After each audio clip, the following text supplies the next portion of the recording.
અંજારથી મુન્દ્રા તરફ જતા રાષ્ટ્રીય ધોરીમાર્ગ પર એક ગંભીર સુરક્ષા જોખમ સામે આવ્યું છે.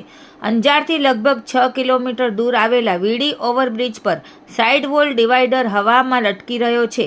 આ પુલ નીચેના સર્વિસ રોડ પરથી દિવસ રાત દરમિયાન સેંકડો વાહનોની અવરજવર થાય છે. આ સ્થિતિ ખાસ કરીને ચિંતાજનક એટલા માટે છે કે તાજેતરમાં જ આણંદ વડોદરા વચ્ચે ગંભીરા બ્રિજ તૂટી પડવાની દુર્ઘટનામાં 18 લોકોએ જીવ ગુમાવ્યા હતા.